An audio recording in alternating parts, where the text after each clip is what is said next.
Dev tours and ट्रॅव्हल्समध्ये सध्या तणावाचं वातावरण आहे, कारण अरविंद काकांऐवजी एक नवीन अकाउंटंट आणायची जोरदार तयारी अविनाश सर आणि नवरेंनी केली आहे. पण कंपनीच्या स्टाफमध्ये मात्र संताप झालाय, कारण रजनीने त्यांच्यासमोर स्पष्ट केलंय की कसं अदितीला हे सगळं माहीत होतं आणि तरीही तिने या सर्वांना, खास करून अरविंद काकांना अंधारात ठेवलं. केबिन मध्ये अविनाश सर आणि आऊ यांच्यातला वाद वाढत होता. अरविंद ऑफिसचे जुने एम्प्लॉई असल्याने त्यांना काढूच नये असे आऊंचे ठाम मत होते, तर अरविंद काकांना कम्प्युटर येत नसल्याने ते काम करू शकणार नाहीत असं अविनाशचं म्हणणं होतं. दरम्यान अदिती आत येते.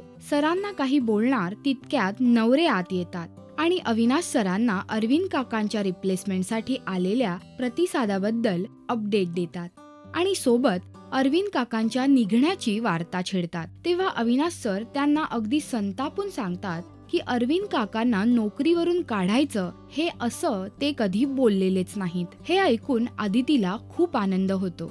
ती केबिन मधून निघणार तेच अविनाश सर तिला नवीन अकाउंटंटच्या पोस्टसाठीचे इंटरव्ह्यूज घ्यायला सांगतात. ही वार्ता नवरेंतर्फे संपूर्ण स्टाफला कळते आणि सगळेच, अगदी जय सुद्धा, अदितीचं काहीही न ऐकतात तिला जाब विचारू लागतात की अदिती अरविंद काकांशी अशी का वागली. अदिती काही बोलणार इतक्यात अविनाश सर अरविंद काकांना केबिन मध्ये बोलवतात आणि अरविंद काका मी कामात असल्याने येऊ शकत नाही असं सांगतात.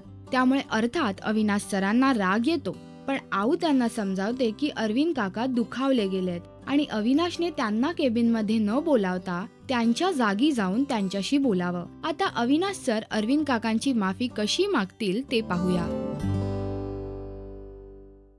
नमस्कार, मी Suruchi Adarkar. Please subscribe to Rajshri Marathi.